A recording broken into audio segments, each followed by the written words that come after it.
وقرابتنا وذوي الحقوق علينا أجمعين أن الله يغفر لهم ويرحمهم ويعلي درجاتهم في الجنة ويعين علينا من بركاتهم وأسرارهم وأنوارهم وعلومهم ونفحاتهم في الدين والدنيا والآخرة جلبا لكل خير جميعا لكل سائر حسنا لكل مقصود مانعا لكل البلاء وإلى حضرات النبي المصطفى محمد صلى الله عليه وسلم بسر الفاتحة.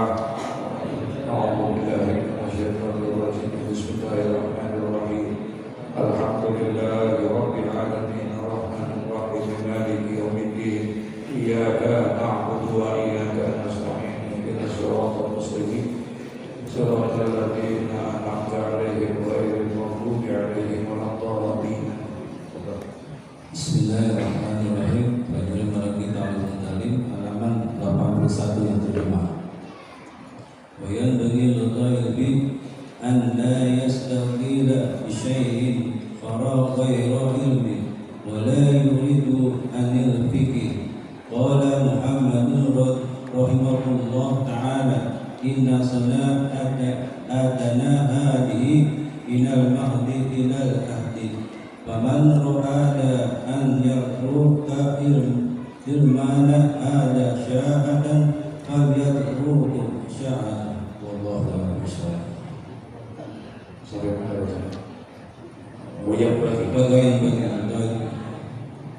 bab yang pertama banyak lagi ya. Bismillahirrahmanirrahim. Alhamdulillahirabbil alamin. Wassalatu wassalamu ala asyrafil anbiya'i wal mursalin sayyidina wa habibina wa sayyidina wa maulana Muhammadin wa ala alihi wa sahbihi ajma'in. Amma ba'du, qala Allah ta'ala fi kitabihil karim wa huwa asdaqul qa'ilin. Rabbi shrah li sadri wa yassir li amri wa hlul 'uqdatam min lisani yafqahu qawli.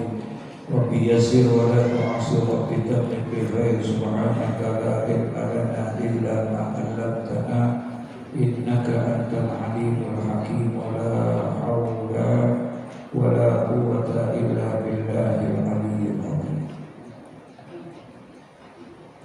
Wa yanbaghi li talibil ilmi, dan seyogianya bagi orang yang menuntut ilmu itu alla yastaghila bi syai'in akhar ghaira ilmi. Seyogianya bagi orang-orang yang ingin menuntut ilmu, sepantasnya, seharusnya bagi orang yang menuntut ilmu itu alla yastaghila bi syai'in akhar, bahwasanya dia tidak menyibukkan dirinya dengan sesuatu yang lain ghaira ilmi, selain daripada ilmu. Artinya fokus terhadap ilmu. Jadi buat orang yang memang ingin menuntut ilmu, dianjurkan oleh pengarang ini untuk bisa mendapatkan daripada ilmu yang manfaat, ilmu yang penuh dengan keberkahan. Satu di antaranya dia harus fokus di dalam mempelajari ilmu. Jangan disibukkan dengan perkara-perkara yang lain-lainnya. Wala yuridu anil fikhi. Begitu juga di dalam dia mempelajari ilmu, apalagi kalau seandainya dia memfokuskan kepada satu fan ilmu. Misalnya dia ingin mendalami ilmu fikih, maka konsentrasikanlah itu dalam penuntutan ilmunya itu terhadap ilmu tersebut. Bukan tidak boleh mempelajari yang lainnya, boleh. Silakan pelajari yang lainnya, namun prosentase ya daripada kefokusannya itu adalah ilmu yang dia sedang dalami. Qala Muhammad rahimahullahu ta'ala, berkata Syekh Muhammad, kata Syekh Zarnuzi dalam kitabnya ini, inna salatana hadhihi minal mahdi ila lahdi. Katanya sesungguhnya apa yang telah kami lakukan ini dalam menuntut ilmu itu, waktu kami menuntut ilmu ini kami fokuskan itu semua minal mahdi ilal lahdi. Jadi dari sejak buaya sampai dengan akhir hayat nanti, itu yang namanya menuntut ilmu. Jadi fokus. Kenapa demikian? Karena memang menuntut ilmu ini dia tidak terbatas dengan waktu, dan juga dia tidak terikat dengan tempat. Di mana saja boleh dia menuntut ilmu, kapan saja boleh dia menuntut ilmu. Bahkan kata Nabi, "Utlubul ilma minal mahdi ilal lahdi." Jadi dari sejak dia buaya sampai kepada nanti masuk ke dalam lubang lahat, yaitu meninggal dunia, niat untuk menuntut ilmu itu jangan sampai terputus. Ya, niat menuntut ilmu itu jangan sampai terputus sekalipun dia sudah mengajar. Paham maksudnya? Ya, sekalipun dia sudah mengajar, dia sudah menyampaikan ilmu dan lain sebagainya, tapi dalam dirinya untuk menuntut ilmu itu niatnya itu tidak boleh putus. Al-Imam As-Sayyid Muhammad bin Abi Al-Maliki sampai dengan akhir hayatnya beliau selalu mengatakan, aku ini adalah seorang santri. Paham maksudnya? Kalau santri artinya belajar atau tidak? Murid atau bukan? Murid. Padahal dia adalah merupakan Sayyidul Masyayikh, guru di antara para guru. Banyak ulama-ulama belajar kepada beliau. Ahli hadis yang dikenal di Mekah. Ya, subhanallah. Tapi beliau mengatakan bahwa dirinya beliau itu adalah seorang apa? Santri. Artinya kita tidak boleh menyatakan diri kita berhenti walaupun murid kita udah apa? Udah banyak nih Ustaz. Ya, kan kadang-kadang kita begitu. Dari panggil ustaz aja, nggak ngaji. Iya, udah dipanggil ustaz aja, masya Allah. Jangan lagi ngaji, jalannya aja lain kan. Astagfirullahaladzim. Jangan begitu. Terus niatkan itu menuntut ilmu terus. Minal mahdi ilal lahdi. Kalau niat menuntut ilmu itu terus ada di dalam diri kita sampai akhir hayat kita, mudah-mudahan kita masuk dalam satu hadis di mana Rasulullah Shallallahu Alaihi Wasallam bersabda, "Man mata fi talabil ilmi mata syahidan." Barang siapa yang menuntut ilmu matinya masih dalam keadaan menuntut ilmu. Paham maksudnya? Niatnya masih ada terus menuntut ilmu.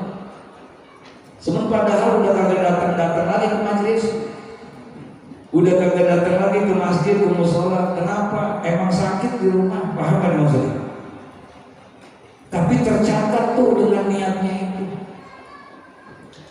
Dia dikategorikan sebagai orang-orang yang menuntut ilmu selama niat itu masih ada di dalam diri. Kalau dia bisa seperti itu, kemudian dia meninggal dunia, sementara niat menuntut ilmunya masih ada, apa kata Nabi?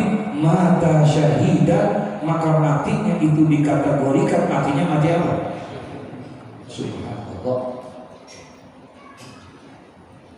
Nah, Syekh Muhammad bilang, dituliskan oleh Syekh Zarnuzi, sepanjang kehidupannya minal mahdi ilal lahdi, enggak ada yang ada di dalam dirinya kecuali harus selalu menuntut apa? Ilmu.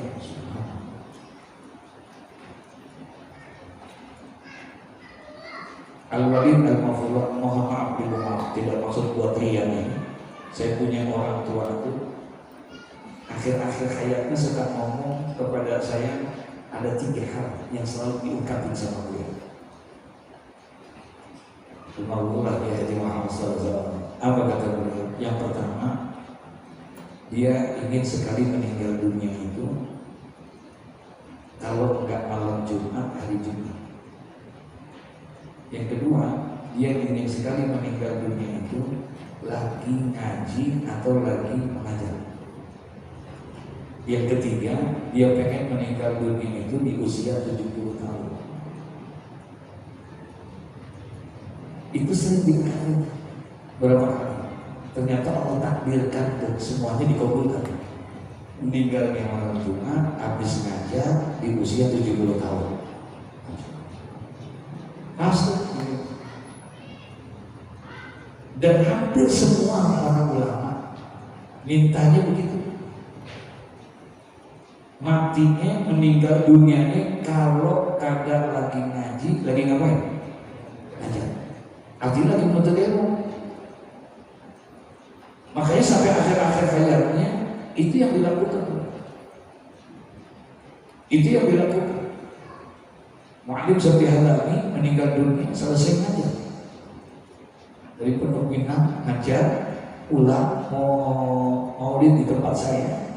Kemudian tahu sakit, hampir ke pom bensin, pipis, bawa ke rumah sakit, meninggal. Perjalanan menuntut ilmu. Perjalanan menuntut ilmu.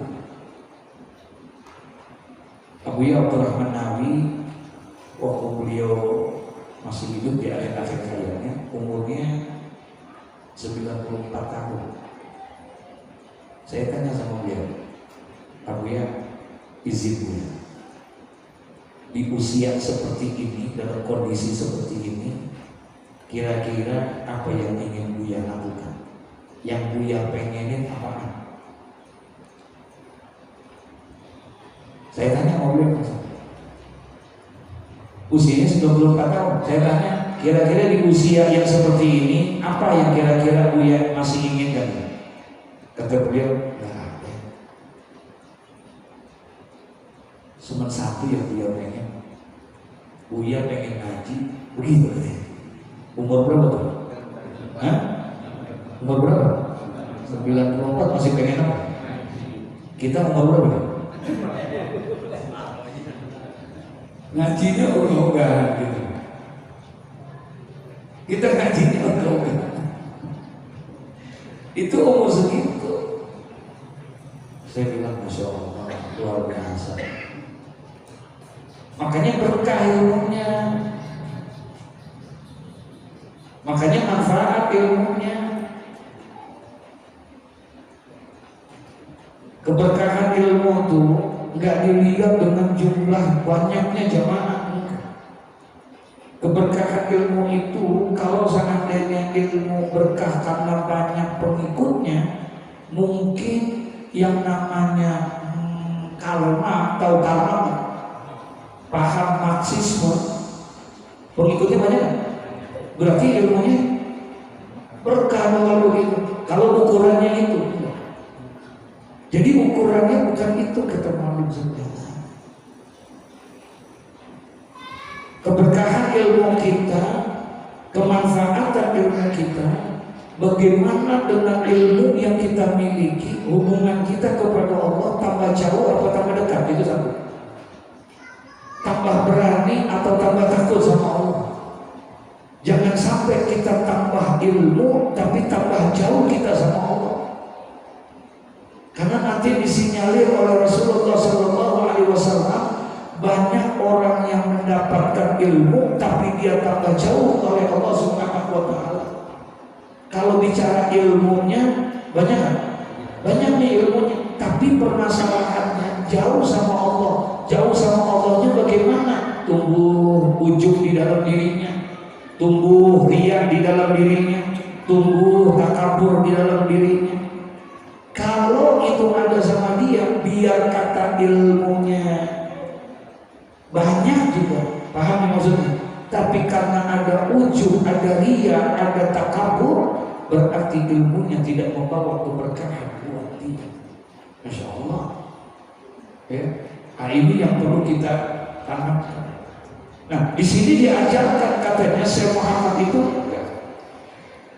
dia sudah menanamkan jiwanya, menanamkan di dalam dirinya itu inna shola'atana hadhihi minal mahdi ila lahdi.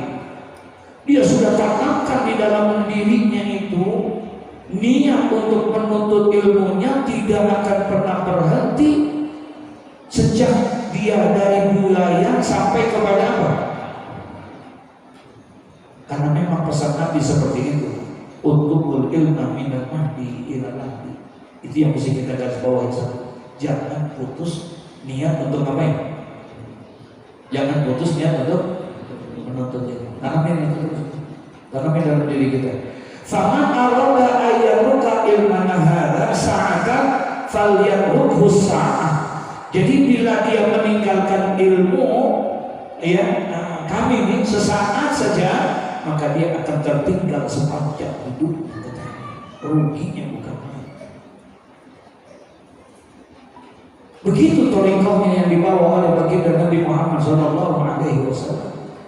Nabi Rasulullah SAW yang telah menguasai ilmu dunia dan ilmu akhirat, ilmunya yang luar biasa Nabi Muhammad. Tapi beliau mengatakan di dalam hadisnya, apabila di dalam satu hari saja aku tidak mendapatkan ilmu pada hari itu, maka hari itu fala burika li fi dzalikal yaum. Berarti di hari itu aku tidak mendapatkan keberkahan dari Allah. Ini siapa? Siapa? Rasulullah. Kalau seandainya satu hari saja dia tidak mendapatkan ilmu, maka dia katakan bahwa hari itu adalah hari yang tidak ada apanya, keberkahan di dalam dirinya. Satu hari nggak ngaji berarti nggak berkah berapa? Romanya kita 2 bulan kagak ngaji, angkatnya aja orang kayak gitu. Ini Pak. Jadi jangan terputus tuh sampai sini. Ngaji nggak mesti harus ada di majelis. Ngaji nggak harus ada kita di masjid, di musola, di majlis taklim, enggak. Alam ini adalah ilmu semua.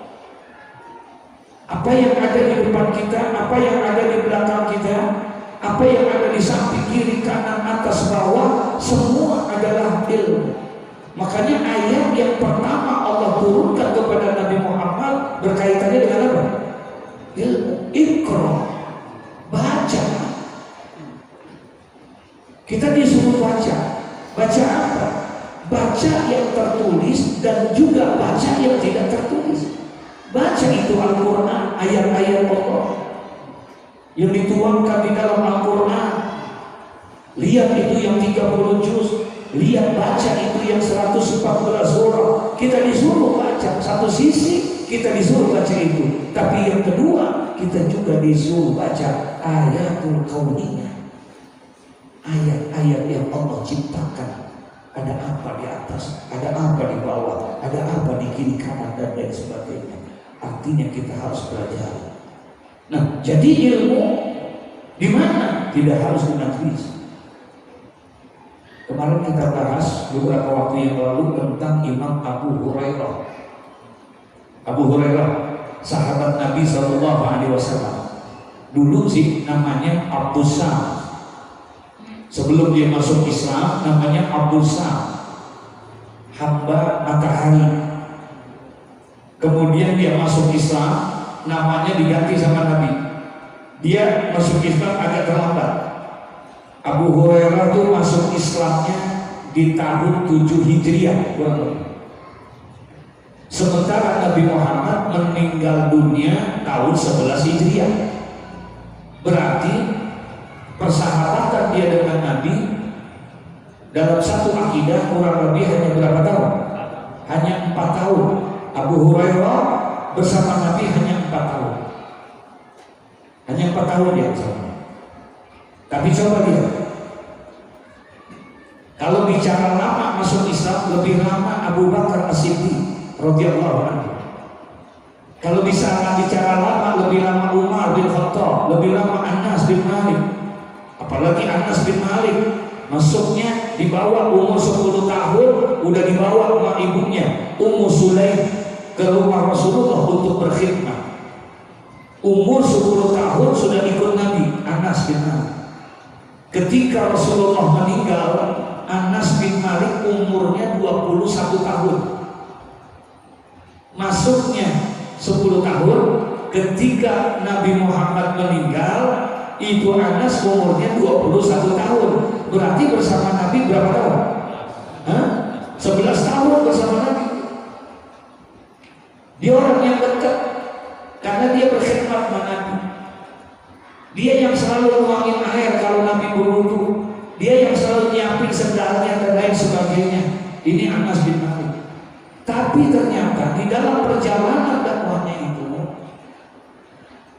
Imam Abu Hurairah ini walaupun hanya 4 tahun, kalau dibandingkan dengan sahabat-sahabat yang lainnya, ternyata satu-satunya sahabat yang paling banyak menerima hadis dari Rasulullah adalah siapa? Abu Hurairah. Abu Hurairah yang paling banyak. Itu di atas 5.000, kurang lebih 5.380 hadis. Anas bin Malik hanya 2.000-an.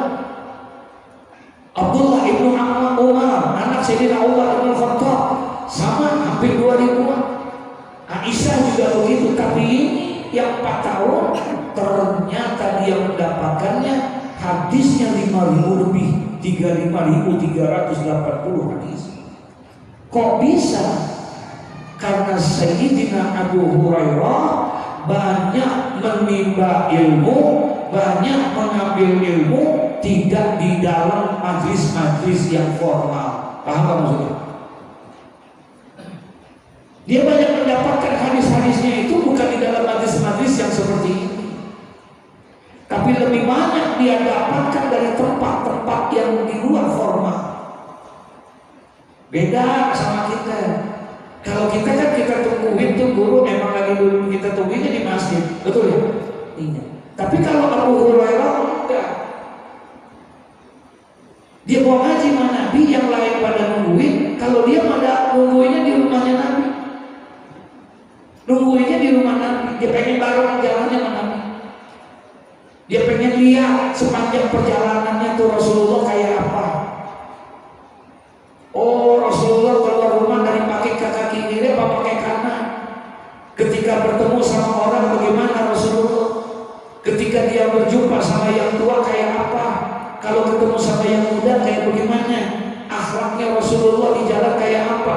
Itu selalu direkam oleh Sayyidina Abu Hurairah. Ditanya sama Nabi, ya Rasulullah, kenapa engkau keluar pakai kaki kanan? Turun hadis, dapat. Saya lihat engkau begitu hormat sama yang tua, turun hadis. Paham itu maksudnya? Jadi banyak dapat ilmunya di mana? Di luar. Di luar banyak. Nah, jadi ambil itu satu saat saja. Jangan sampai kalau bisa, jangan sampai kita tinggalkan waktu-waktu itu kecuali berisikan dengan ilmu.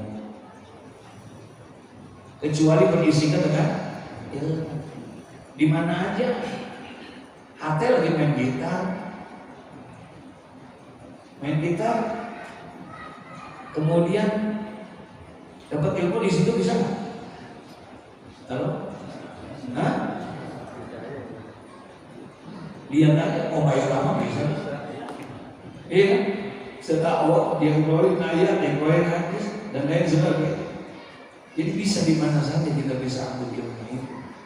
Makanya julusus saleh khairun minal wahdah, wal wahdatu khairun min julusis su'. Nah, ini yang mesti kita garis bawahi.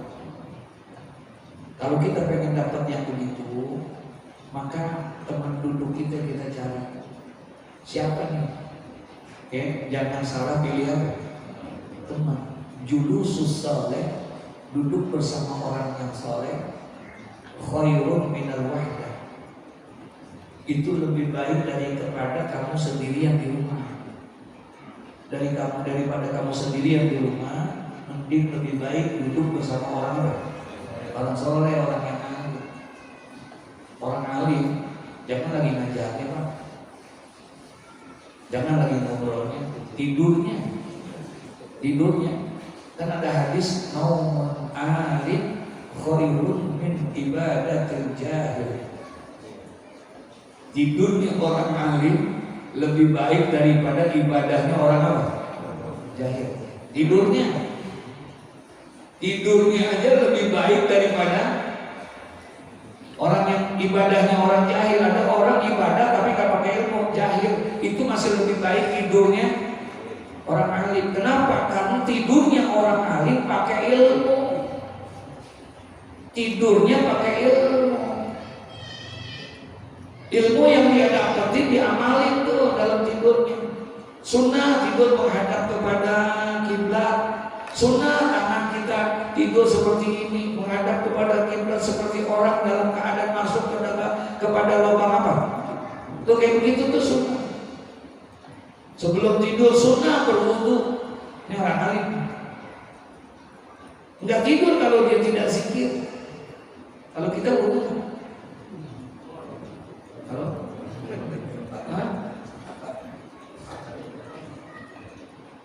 Kalau orang alim pantas kalau tidurnya itu jauh lebih baik daripada ibadahnya orang yang bodoh.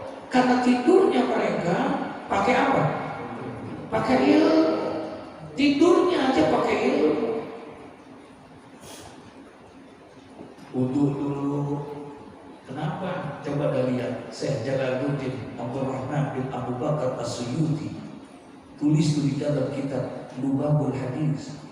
Barang siapa yang tidur dalam keadaan apa? Berwudu. Dalam keadaan berwudu, maka ketika Allah pada saat itu akan jaga dan Allah akan pelihara. Andai kata dia meninggal dunia di waktu paginya tuh, tidur kalau bangun lagi mati, maka dijamin matinya husnul khotimah. Kalau dia tidur pakai. Yang kedua, dia gak pernah tidur kecuali dia berzikir terlebih dahulu. Kalau orang yang alim, Al-Imam Al-Habib Abdullah bin Alawi Al-Haddad dalam kitab Nasaihud Diniyah ngajarin jangan kita tidur kecuali yang pertama baca yang namanya ayatul kursi. Suruh baca ayat kursi. Kemudian kalau kamu sudah selesai baca ayat kursi, sebelum tidur bacalah 3 ayat di akhir suratul Baqarah dalam Nasaihud Diniyah. Suruh baca lillahi ma fis samawati wa ma fil ardh wa in tubdu ma fi anfusikum aw tukhfuhu yu'azibkum sampai akhir. Rabbana la tu'akhizna in nasina aw akhtana Rabbana wa la tahmil 'alaina isran kama hamaltahu 'alal ladzina min qablina Rabbana wa la tuhammilna ma la taqata lana bih wa'fu 'anna waghfir lana warhamna anta maulana fansurna 'alal qaumil kafirin. Itu kata Habib Abdullah bin Alawi Al-Haddad, baca itu sebelum tidur. Dijelasin sama Imam Nawawi di dalam kitab Al-Azkar An-Nawawi, orang yang tidur dalam keadaan berwudu membaca ayat kursi dan membaca 3 surah, daripada itu Allah jaga orang itu dari kejahatan yang zahir maupun yang batin, yang kelihatan ataupun yang tidak kelihatan. Allah jagain itu dan Allah akan tutupkan dia akhir hayatnya dalam keadaan husnul khatimah. Nah, dia baca kalau orang lain dia punya ilmunya, dibaca. Apa langsung tidur? Enggak. Dia tambahin lagi. Sebagaimana yang dituliskan dalam kitab Riyadhus Shalihin yang kita baca. Kan Nabi pesan, kalau mau tidur katanya suruh baca dulu Suratul Ikhlas berapa kali? Berapa kali? Habis itu baca apa? Hah? Qul a'udzu birabbil falaq 3 kali. Terus Qul a'udzu birabbin nas 3 kali. Terus tiup. Begitu kan? Riyadhus Shalihin. Di Riyadhus Shalihin Rasulullah jelasin tiup tuh, usap semua badan kita. Kalau ada orang yang mau hantam kita pakai perkara-perkara yang kagak kelihatan, berbalik tuh kita. Berbalik tuh. Hadisnya udah kita baca, cuma ngamalin aja belum. Ya, kita ngamalin begitu. Dan jadi tidurnya orang alim pantas. Tergantung kita, jadi duduk sama siapa. Cari teman, teman yang baik itu bukan teman yang selalu ngasih rokok sama kita, bukan.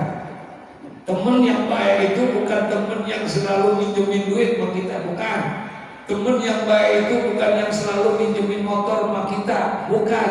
Khairul ashab man yadulluka 'alal khair. Itu teman yang baik. Teman yang baik itu adalah teman yang selalu mengingatkan dan mengajak kepada kita ke dalam perkara-perkara yang baik. Itu teman yang baik.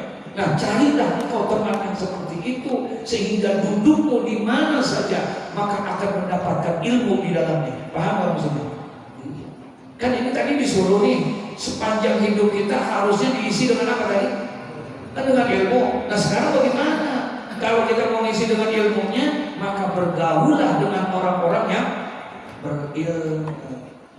Bergaul kita sama orang yang berilmu, insya Allah. Ya, masya Allah. Wa dakhala faqihun wa huwa Ibrahim ibnu Jarrah ala Abi Yusuf. Dan telah datang itu Syekh, ya, seorang faqih wa huwa Ibrahim, yakni Syekh Ibrahim bin Jarrah, kemana? Ala Abi Yusuf, kepada seorang ulama yang bernama Syekh Muhammad Yusuf. Datang yahuduhu fi maradi mautihi, yang sedang sakit. Syekh Abu Yusuf itu sedang sakit, yang dia itu yahuduhu fi maradi mautihi, yang menjelang kepada kematiannya. Namun wahuwa yajudu binafsihi, namun Syekh Muhammad Yusuf itu masih sempat bermurah hati, berbuat baik dengan dirinya, yaitu dengan dirinya Syekh Ibrahim. Sambil faqala Abu Yusuf lahu, berkata dia, padahal udah di akhir-akhir hayatnya, ya, udah di akhir-akhir hayatnya, menjelang yamuduhu fi maradi mautihi, udah mau meninggal dunia. Ini Syekh Ibrahim datang pengen nengokin, karena dia adalah ulama besar, dia gurunya. Maka dia datang kepada Syekh Muhammad Yusuf. Pada saat itu dia dalam keadaan sakit, dalam keadaan di akhir hayatnya, wa huwa yarjudu binafsihi. Tapi ternyata Syekh Muhammad Yusuf yang sudah berbaring sakit itu ternyata masih berbuat baik dia kepada Syekh Ibrahim, ya, bin Jarrah. Fahuwa faqala lahu, maka berkata itu Syekh Muhammad Yusuf kepada apa? Ramyul jimari raqiban afdalu amrojilan.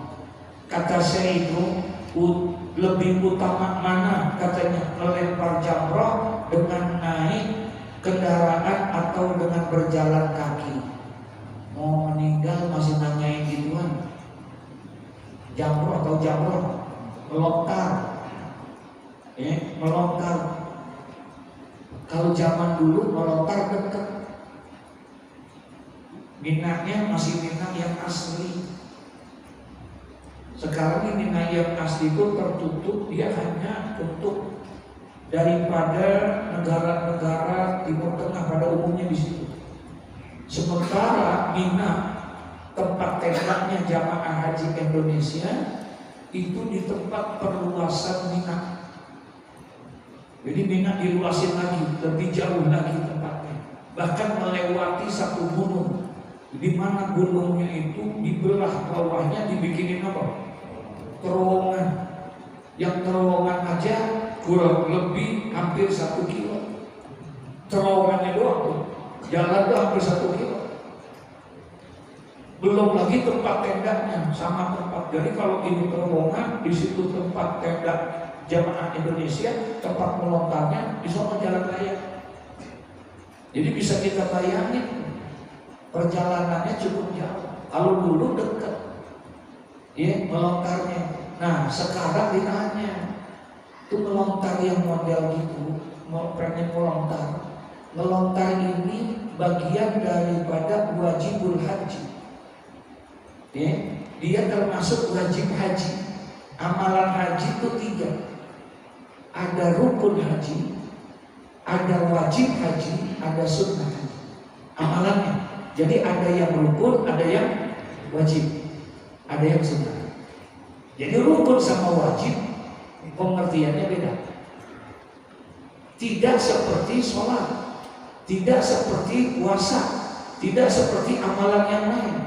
Kalau sholat, rukun sama wajib pengertiannya sama. Rukun sholat, ya wajib sholat. Tapi kalau haji enggak. Rukun haji ada wajib haji. Rukun haji, amalan-amalan di dalam ibadah haji yang tidak boleh tidak dikerjakan, harus dikerjakan. Apabila dia tidak mengerjakan, maka tidak sah hajinya dan tidak boleh digantikan dengan orang dan juga tidak boleh dibayar dengan dam. Itu rukun. Mana contohnya? Ihram, niat. Nawaitul hajja wa ahramtu bihi lillahi ta'ala. Itu nggak boleh digantiin itu yang begitu. Kali itu bisa digantiin baca di dalam. Nampak? Nggak ada lagi sariawan tuh. Gantiin mau anaknya suruh baca nggak sah. Atau gue mau bayar aja nggak sah. Yang kedua, yang rukun yang tidak boleh digantikan dan tidak boleh dibayar dengan tawaf, ifadah, tawaf haji kan, tawaf umroh kan, pokoknya tawaf tidak boleh. Dalam umroh, dalam haji tidak boleh digantikan oleh orang. Harus yang bersangkutan. Tapi sakit dia, pakai kursi roda, nggak bisa duduk dia, tanduk, sampai begitu. Ya, kalau dulu ada tandu-tandunya. Kalau udah nggak ada, ya, itu nggak boleh digantiin. Yang ketiga ada yang namanya sa'i, nggak boleh digantiin. Wukuf di padang Arafah nggak boleh digantiin karena dia termasuk rukun haji. Tapi ada yang disebut dengan wajibul haji, wajib haji. Amalan yang ada di dalam amalan haji yang apabila dia tinggalkan maka sah hajinya, tapi dia harus bayar dam atau digantikan dengan orang. Paham nggak maksudnya? Kalau tadi rukun boleh digantikan nggak? Boleh digantikan nggak? Boleh bayar dam nggak? Enggak. Kalau dia nggak kerjain sah nggak? Beda sama wajib haji. Kalau wajib haji, andai kata dia nggak kerjain sah, tapi harus digantikan dengan orang lain, atau dia harus bayar dengan apa? Dah. Satu di antara contoh wajib haji itu mana? Melontar. Jadi melontar haji ini bukan rukun haji, tapi masuknya apa? Wajib haji. Itu jalan dari tenda sampai ke tempat melontar, perginya bisa 5 kilo. Berarti kalau gitu pulang pergi 10 kilo. Besok bapak ibu yang berangkat haji, itu perjalanan jauh begitu, jangan coba-coba cari aplikasi.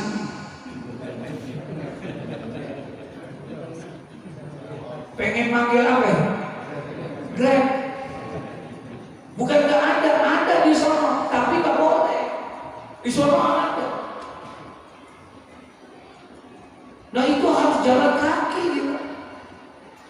10 kilo. Lah sekarang yang berangkat haji umurnya 92,5.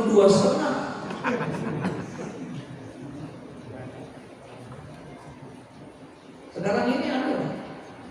Malah katanya dari Madura itu ada 100 berapa tahun ya? Ada ya? 119 tahun. Berangkat haji coba bayangin. Nah sekarang suruh jalan. Kalau seandainya dia ngelakuin yang kayak begitu tuh, kayak-kayaknya udah nggak mungkin pulang. Iya, dan itu Pak, perjalanan kita melontar, jalan perginya sama jalan pulangnya beda. Jadi kalau seandainya kita jatuh di jalan di tengah perjalanan mau menuju tempat melontar, maka nggak boleh lagi tuh balik ke belakang, nggak boleh. Mau jalan kagak kuat ke sana, terpaksa harus ditaruh di situ. Dan tidak boleh ada yang menemani, disuruh jalan, semua jalan. Karena kalau dia jalan ditungguin pada kerumunin akan jadi apa? Macet. Sementara itu di terowongan. Kejadian terowongan Mina itu begitu. Mati lampu, kemudian listrik mati, kemudian pada saat itu orang pada nggak keluar, jadi pada tabrak-tabrakan, terinjak-injak, saling meninggal. Ribuan orang meninggal tuh di terowongan. Di terowongan. Makanya banyak petugas di sana. Nggak boleh duduk istirahat, suruh jalan, bro, suruh jalan. Nggak boleh. Ini kadang-kadang aki-aki, nenek-nenek kagak mau ngerti banget. Gua kesini mau pergi haji, gua juga tahu mau pergi haji. Gua mau kesini, gua nggak bisa tahun depan gua nggak bakalan lagi bisa ke sana. Mumpung nih gua sekarang gua pengen ke sana, padahal udah begitu. Maksain, kita udah terangin, kita udah bilangin, ini bisa digantiin orang. Ini bukan rukun, ini wajib, kagak ngerti. Nih, namanya juga nenek-nenek ya. Akhirnya dipaksa jalan, bener. Baru masuk terowongan, gua kagak buat. Kalau kita gagal sabar, kita cita udah. Tapi gua bilangin kagak mau ngerti banget. Nah sekarang mau pulang ke belakang, nggak boleh, dijagain sama polisi. Masya Allah, dijagain sama polisi. Nih, lagi mau bicarain masalah lontar. Yang ngasih pertanyaan ini dalam keadaan sakit, mau meninggal dunia, masih ngomongin apa? Ilmu. Masih ngomongin ilmu. Astagfirullahaladzim. Jadi wadakhala faqihun, telah datang nih ada seorang ulama faqih. Faqih adalah ulama yang memang menguasai ilmu fikih, itu namanya faqih. Siapa dia? Wa huwa Ibrahim ibnul Jarrah, namanya Syekh Ibrahim bin Jarrah. Ngapain? Ala Abi Yusuf, dia pengen nengokin gurunya Syekh Muhammad Yusuf, ya'uduhu fi maradi mautihi, yang dimana pada saat itu Syekh Muhammad Yusuf dalam keadaan sakit menjelang apanya? Kematiannya. Tapi ternyata ketika dia sampai di rumahnya, wa huwa yajudu bi nafsihi, ternyata Syekh Muhammad Yusuf masih sempat tuh memberikan kebaikan dengan dirinya kepada Syekh Ibrahim. Faqala Abu Yusuf lahu, maka berkatalah dia Syekh Abu Yusuf itu kepada Syekh Ibrahim sebagai bentuk keilmuan. Ditanya sama dia, Rabbul jimari raqiman afdalul amrajil. Aku mau tanya sama ente, tuh kalau lagi melontar tuh bagusan naik kendaraan apa jalan kaki ya? Bagusan naik kendaraan, naik onta kah, naik kuda kah, naik keledai kah, gitu, atau jalan kaki? Dia tanya tuh sama Syekh Ibrahim, ya. Ditanya demikian, kemudian falam ya'rifil jawab, Syekh Ibrahim diam dan tidak memberikan jawaban. Diam aja, diam, ya. Dia nggak berikan jawab. Fa'ajaba bin nafsihi, lalu dijawab sendiri oleh siapa? Syekh Abu Yusuf. Kemudian dia jawab apa? Kata beliau, wa huwa anna rabya masyian ahabbu fil awwalin, yang namanya melempar jamrah dengan masyian, berjalan kaki itu jauh lebih disukai oleh para ulama-ulama terdahulu, oleh orang-orang salafus saleh. Jadi lebih afdal apa ya? Itu lebih afdal tuh ya. 10 kilo Itu lebih apa? Dan tidak terasa apa? Tidak terasanya kenapa? Karena semua orang jalan. Kita zikir, kita baca itu semua. Dan bumi itu pada tanggal itu menjadi bumi tempat yang mustajab. Jadi Arafah, Musdalifah, Mina dan tempat melontar itu di waktu pelaksanaan ibadah haji tanggal 9 Zulhijjah, 10, 11, 12, 13 Zulhijjah, hari-hari itu tempat tersebut menjadi tempat yang mustajab. Kalau sekarang kita ke sana belum, paham? Walaupun di padang Arafah, walaupun kita ada di padang Arafah, kita di situ di padang Arafah, dia belum menjadi tempat yang mustajab. Arafah jadi tempat yang mustajab kapan? Indah wukuf, ketika terjadinya satu peristiwa, yaitu pelaksanaan ibadah wukuf di padang Arafah. Itu tempat amat sangat mustajab. Yang kedua, Musdalifah, Mina, dia bisa menjadi tempat yang mustajab. Kapan dia bisa menjadi? Ketika rangkaian pelaksanaan ibadah haji. Nah, jadi jalannya itu perbanyak dia berzikir, dia berdoa, mohon kepada Allah sambil jalan dia berzikir, maka saat itu Allah akan kabulkan semua itu. Karena tempatnya mustajab. Jadi ketika ditanya bagaimana itu, ya, yang namanya orang jumroh kemudian bagusan afdalan jalan atau jalan naik kendaraan. Syekh Ibrahim dengar itu bukan nggak bisa jawab, diam. Dia diam aja. Kenapa diam? Karena dia tahu gurunya sedang dalam keadaan apa? Sakit. Ntar kalau begitu berdebat akhirnya mati. Ya, nah akhirnya dia tadi yang falam ya arifin jawab, maka dia tidak mau menjawabnya, bukan karena tidak tahu. Fa'ajaba bi nafsihi, lalu maka dia jawablah dengan sendirinya, wa huwa annal ramya masyian ahabbu fil awwalin, bahwa yang namanya melontar dengan jalan kaki itu yang lebih diutamakan, yang lebih disukai oleh para salafus saleh, para ulama-ulama yang terdahulu. Jadi afdalnya ya, afdalnya akhir hayat aja masih ngomongin apa tuh? Ya. Kalau kita, gua wasiat sini dulu, gua wasiat sama dulu. Itu tanah yang di sana jangan dijual, ini orang. Gitu kan mulu ya. Wahakala yang bagi fakih, ya, dan begitu pula sebaliknya ahli fikih itu apa? Ayastaghila bihi fi jami'i awqatihi, semua dia mempergunakan waktu-waktunya itu.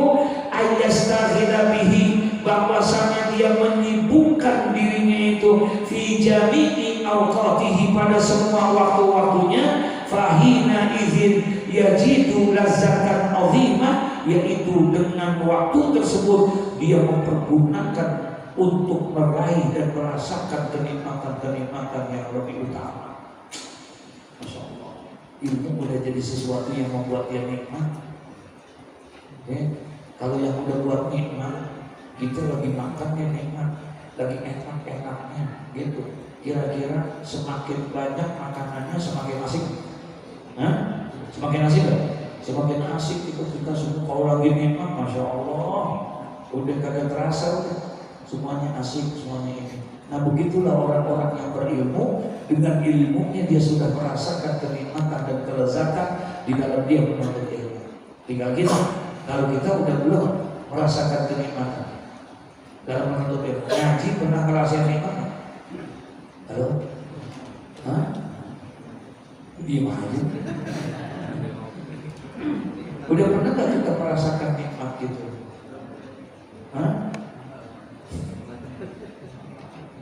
Bagaimana mau ngerasain nikmat? Atau dikit-dikit kayak cemur lagi ngaji dikit-dikit ngeliatin apa? Ngeliatin jam. Kalau udah ngeliatin jam, itu romannya pengen lamain apa pengen cepet gitu kalau gitu? Astagfirullahaladzim. Wakila. Kemudian diceritakan katanya, Ruwiya Muhammadun fil manam ba'da wafatihi.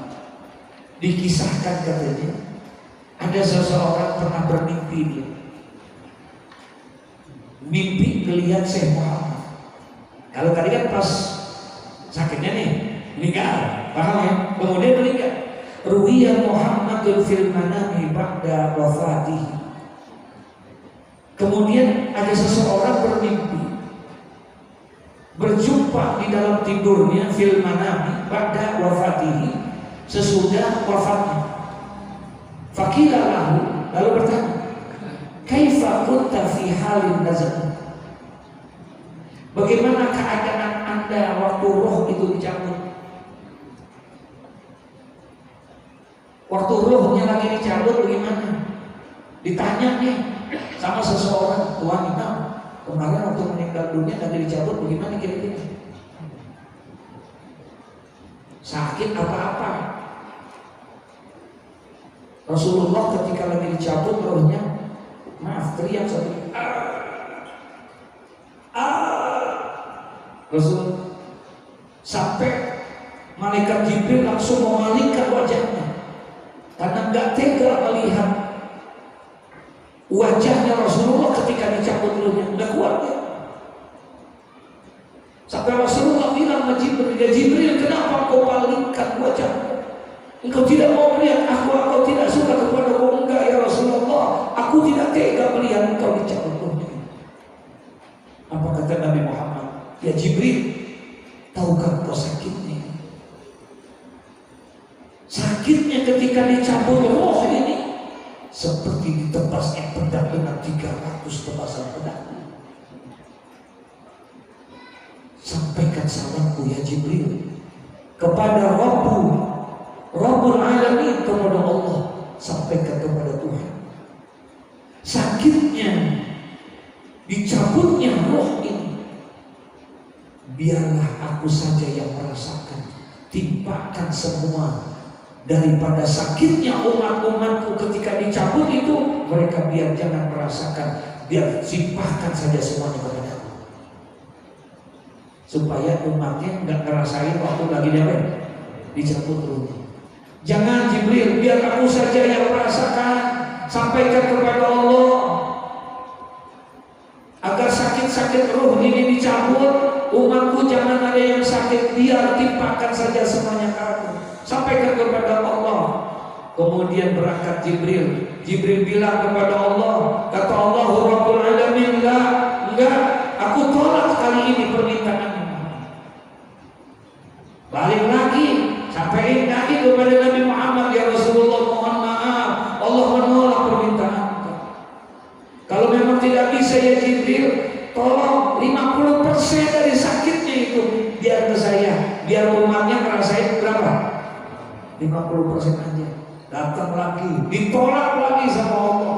Masya Allah, begitu cintanya Nabi Muhammad. Nah ini orang nanya nih bagaimana kepada Syekh Muhammad.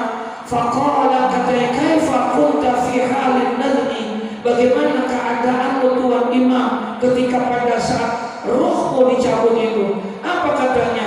Kaifa muta'ammilan fi mas'alatin min masailil muqatabin, ya falam asbur bi khuruji ruhi, la haula wala quwwata illa billah. Kata dia, saya pada saat itu nggak merasakan, karena saat itu katanya dia sedang memikirkan masalah budak mukatab. Jadi lagi mati, lagi masih mikirin apa? Bagaimana kedudukannya budak mukatab katanya. Budak itu kan macam-macam. Budak mukatab itu adalah budak yang akan dimerdekakan oleh majikannya apabila dia membayar sejumlah uang kepada majikannya, dan itu bisa dicicil. Ya, nah sekarang dia lagi mikirin, ini kalau gue budak mukatab bagaimana dia matinya, bagaimana segala macam. Jadi karena lagi mikirin masalah ilmu fikih, paham ya? Ruhnya dicabut, kagak apa? Kagak terasa, Masya Allah. Wakila katanya, lam falam as oril bikhurujunih. bihuruji ruhi, sehingga katanya saya tidak merasakan saat ruhku dicabut karena lagi konsentrasi pikirin itu. Ini boleh juga kita pikirin juga. Kita bisa pikirin apa aja gitu ya. Iya biar kagak apa. Sakit Pak katanya. Ada satu nabi yang fansnya banyak. Tahu fans apa? Salah satu yang ngefans banget sama nabi itu malaikat Israel. Israel ngefans banget kan? Ini kalau kita yang ngefans kita malaikat Israel bagaimana gitu? Ini ada nabi yang ngefans banget malaikat Israel. Namanya Nabi Idris. Sampai satu hari Nabi Idris pernah pesan datang ke Allah minta izin. Kata Nabi Idris, kata malaikat Israel, izin ya Allah, izinkan saya mau datang ke tempatnya Idris. Idris mana ya? Itu yang dijatiin, jatiin. Idris mana? Tuh, Idris hambamu yang rajin ibadah, aku kagum benar. Kenapa emang dia? Apa sudah waktunya? Dia harus menghadap kepadaku. Enggak ya Allah, saya mau datang aja. Saya ngefans banget sama dia. Pengen minta tanda tangan. Oh ya udah baik, datanglah dia ala suratil insan dalam bentuk manusia. Ketika dia sampai di rumah Nabi Idris alaihissalam, Nabi Idris ini sedang baca kitab. Karena ada 20 kitab, 30 kitab yang Allah turunkan kepada Nabi Idris. Kan kita udah bahas tuh. Kitab-kitab yang diturunkan oleh Allah kepada para nabi ada berapa? Ada berapa? Ada 114 kitab. Yang selama ini kita tahu 4 doang. Taurat, Zabur, Injil, Quran, kan gitu. Ternyata Allah turunkan kitab itu kepada para nabi sejumlah 114 kitab. 50 kitab kepada Nabi Moses, 30 kepada Nabi Idris, 20 kepada Nabi Ibrahim, 10 kepada Nabi Musa sebelum dapatkan Taurat. Dia berupa mushaf. Nah kemudian yang 4 tadi Taurat, Zabur, Injil. Nah jadi Nabi Israel baca tuh. Pas dia lagi baca kitab-kitabnya datang tuh. Siapa? Malaikat Israel. Dan karena Allah suratul insan dalam bentuk manusia, Nabi Idris yang begitu paham. Udah, ya waalaikumsalam, ya gimana yang baik, kabar segala macam. Iya, maafin saya lagi baca dulu, silakan dulu. Disiapin, dipanggil lagi. Hadap pelayannya, siapin, kasih makanan, kasih apa. Maafin ya, saya lagi baca. Udah, silakan makan, kata Nabi Idris. Ya, aneh, melihat hati boleh depan. Bahasa pakai apa? Makan apa segala macam, kasih tawarin jeruk, kalau yang nggak mau ada segala macam begitu. Akhirnya selesai. Dah ngobrol, kata Nabi Allah Idris gini, kita jalan-jalan ya sambil kita ini kalau memang kita pengen cepet, kita yang banyak obrolan sambil jalan ya, jalan. Ketika lagi sambil jalan sama malaikat Israel, Nabi Idris tahu nggak kalau itu malaikat Israel? Lagi jalan lewat kebun, ada pohon mangga. Malaikat Israel bilang, ya Rasulullah, boleh nggak saya minta makan? Kata Nabi ini, lah, jangan, itu bukan kebun saya, itu kebun orang. Nah saya pengen banget. Lah tadi saya tawarin di rumah, nggak mau, karena punya orang yang saya minta. Jangan, ayo jalan lagi. Lagi jalan lagi ada jambu, minta lagi. Nabi Allah, boleh nggak saya minta? Jangan tuh punya orang, kan tadi di rumah ada. Ada yang kasih nama yang deh. Akhirnya kesel Nabi Idris. Lu sebetulnya siapa sih lu? Tadi dikasih, diserahin nggak mau, sekarang punya orang diminta. Sebetulnya ada siapa? Maafin saya Israel. Oh gitu, Israel mana? Benar dia. Emang saya udah sampai nih waktunya? Enggak belum. Saya datang ke sini hanya pengen ketemu engkau aja. Pengen ini. Oh gitu ya. Begini dah. Ini mumpung ente datang, tugas ente kan mencabut apa? Roh, kan gitu. Tugas ente kan nyabut nyawa, nyabut roh. Ya. Sekarang begini, ente bisa nggak cabut roh nanti? Tapi tadi balikin lagi. Ini belum mau mati nih, kata Nabi Idris. Cabut tapi ntar balikin lagi. Ini belum mati. Kata malaikat Israel, waduh, nggak bisa. Yang bisa itu semuanya adalah izin Allah Subhanahu Wa Taala. Saya mah tunggu perintah doang. Oh begitu, ya udah. Bisa nggak ente minta sama Allah kayak begitu? Cabut roh saya, tapi kembaliin lagi. Karena saya belum mau meninggal dunia. Akhirnya ulanglah Israel, ngadeplah kepada Allah. Ketika dia ngadep kepada Allah, kata Allah, apa yang dia inginkan? Dia pengen dicabut ruhnya, tapi tak dibalikin lagi. Emang apa mau dengan begitu? Kata Allah. Emang apa dia mau begitu? Gak tahu dia mau begitu. Akhirnya apa? Ya udah, aku izinkan. Turun lagi, izinkan. Benar dia tiduran lagi itu. Nabi Idris dicabutlah ruhnya dengan penuh kasih sayang. Orang yang paling disenangi, idolanya, itu dicabut sama dia. Meninggal. Ketika pada saat meninggal dunia, nangislah senangis-nangisnya ini malaikat Israel. Sang idola meninggal dunia. Mau hidupin bisa nggak? Bisa nggak? Nggak bisa, karena itu kekuasaan siapa? Balik lagi, menghadap kepada Allah. Ya Allah, aku sudah matikan, tapi aku nggak bisa menghidupkan, hanya Engkau yang Maha Kuasa.